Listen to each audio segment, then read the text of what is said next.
السلام علیکم ورحمۃ اللہ وبرکاتہ۔ نبی صلی اللہ علیہ وسلم کے صحابی امیر المؤمنین معاویہ بن ابی سفیان رضی اللہ عنہ، آپ کو یہ شرف حاصل ہے کہ پہلا جو غزوہ بحر ہوا، سمندری جہاد ہوا، جس کو اللہ کے نبی صلی اللہ علیہ وسلم نے یہ فرمایا قد اوجبوا، پہلا غزوہ بحر کرنے والا جو لشکر ہے اللہ نے اس کے لیے جنت کو واجب کر دیا ہے، اس کا شرف جو ہے وہ معاویہ رضی اللہ عنہ کو اس کا شرف حاصل ہے۔ بعض لوگ جو ہے ان کی شخصیت کو تاندار کرنے کی کوشش کرتے ہیں، ایسے لوگ خود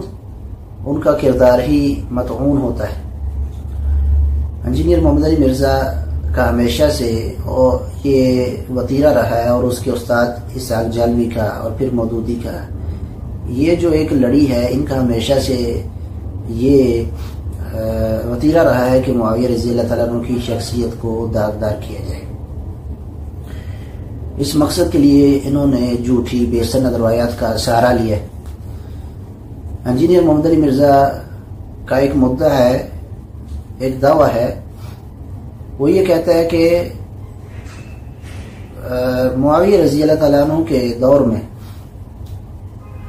علی رضی اللہ تعالیٰ عنہ پر جو ہے وہ لعنتیں کی جاتی تھی اور ممبروں پر یہ کام ہوتا تھا، اور اس کا حکم جو ہے وہ معاویہ رضی اللہ تعالیٰ عنہ کی طرف سے دیا گیا۔ نعوذ باللہ من ذالک، یہ دنیا کا بدترین جھوٹ ہے کہ معاویہ رضی اللہ تعالیٰ عنہ جو ہے وہ ایسا کام کرنے کا حکم دیں یا ایسے کام پر راضی اور خوش ہوں،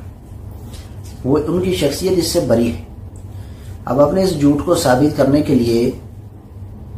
انجینئر محمد علی مرزا نے کیا کیا ہے، ایک ایسی کتاب سے حوالہ دیا ہے جو اصل مصدر بھی نہیں ہے۔ مثلا مشکات المصابیح ایک کتاب ہے، اس میں احادیث جمع ہیں، لیکن وہ کتاب کوئی اصل مصدر نہیں، دوسری کتابوں سے احادیث لے کر اس میں جمع کی گئی، اور ہر حدیث کے نیچے حوالہ دیا گیا ہے کہ یہ کس کتاب سے لی گئی ہے۔ ایسے ہی ریاض الصالحین بھی ہے، اور ایسے ہی جو ہے اور بھی کتابیں ہیں، یعنی علماء، بعد کے علماء نے کتابیں لکھی، اپنی سند سے روایت نہیں کیا کہ حدثنا فلان عن فلان کہ مجھے فلان نے فلان سے بیان کیا، ایسا نہیں ہے، بلکہ دوسری کتابوں سے روایت کو جمع کیا ہے۔ ایسے ہی امام سیوطی رحمہ اللہ کی کتاب جو انہوں نے تاریخ پر لکھی ہے، اس کا حال بھی ایسا ہی ہے کہ انہوں نے دوسری کتابوں سے روایت کو اس میں درج کیا ہے، خود اپنی سند سے درج نہیں کیا۔ انجینئر محمد علی مرزا سے جب اس کے اس جھوٹ کی دلیل پوچھی گئی کہ آپ معاویہ رضی اللہ تعالیٰ کو مطعون کرتے ہیں، معاویہ رضی اللہ پر یہ کہتے ہیں کہ وہ جو ہے نا وہ معاویہ رضی اللہ تعالیٰ کے دور سے لے کر عمر بن عبدالعزیز رحمہ اللہ کے دور تک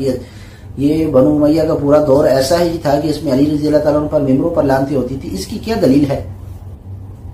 تو اس نے کہا کہ امام سیوطی رحمہ اللہ کی تاریخ الخلفاء میں لکھا ہے، حالانکہ اصل مصدر ہے ہی نہیں۔ امام سیوطی رحمہ اللہ کی وفات 911 میں ہوئی،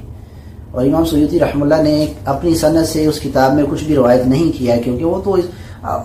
پہلی صدی میں یہ واقعہ جس کا الزام انجینئر لگا رہا ہے معاویہ رضی اللہ تعالیٰ پر، یہ پہلی صدی کا واقعہ ہے، اور امام سیوطی اس کے 800 سال بعد جو ہے وہ 800 سال بعد کی ہے، 911 میں ان کی وفات ہے۔ تو لہٰذا یہ اصل مصدر ہی نہیں ہے کہ امام سیوطی رحمہ اللہ اپنی سند سے اس کو روایت کریں۔ ایک تو یہ بات ہو گئی، یہاں پر اس نے امام سیوطی رحمہ اللہ کا سہارا لیا اور اپنے اس جھوٹ کو ثابت کرنے کے لیے کہا کہ تاریخ الخلفاء میں لکھا۔ پہلی بات تو یہ کہ معاویہ رضی اللہ تعالیٰ کو خلیفہ مانتا ہی نہیں، حالانکہ اور یہاں پر حوالہ دے رہا ہے کہ تاریخ الخلفاء میں لکھا ہے، یعنی ایسی کتاب جس میں خلفاء کا ذکر ہے، اس میں معاویہ رضی اللہ تعالیٰ یہ جو ہے ان کا ذکر ہے بنو امیہ کا۔ آپ تو بنو امیہ اور معاویہ تعالیٰ کو خصوصاً خلیفہ مانتے ہی نہیں، تو کتاب تاریخ الخلفاء میں ان کا ذکر کیسے آ گیا؟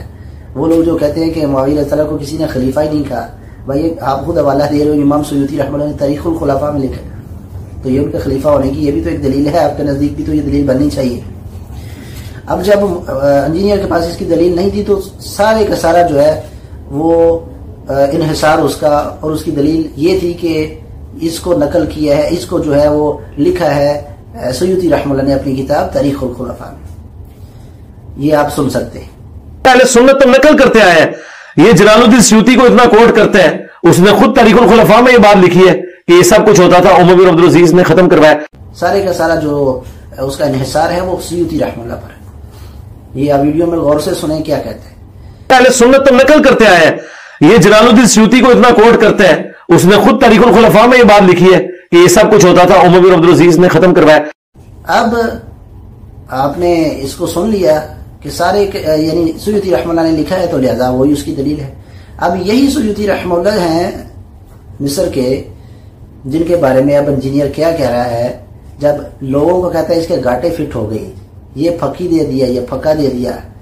اور گلے کی ہڈی بن گئی. جب اہل سنہ نے اسے یہ سند پوچھی تو یہ اس کے گلے کی ہڈی بن گئی, یہ اس کے لیے پھکا بن گیا, یا جو بھی اس کی زبان کہتی ہے دوسروں کے لیے وہی سب کچھ اس کے لیے بن گیا. اسی پر اس کے گاٹے فٹ ہو گئی, اس کے پاس کوئی سند نہیں ہے. تو اب امام سیوطی رحمہ اللہ کی کوئی بات اگر اس کے خلاف ہوتی پھر امام سیوطی رحمہ اللہ کا مقام اس کے نزدیک کیا ہے؟ آپ دیکھیں سنیں اب اس ویڈیو میں امام سیوطی رحمہ اللہ کے بارے میں یہ کیا کہتا ہے. سیوطی نے لکھا ہوئے, سیوطی کون سا پرانا ہے یار, 500 سال پہلے ہوا, 500 سال بعد میں بھی سیوطی بنا ہوں گا, میں تو ہوں نہیں بن گیا جے. ہاں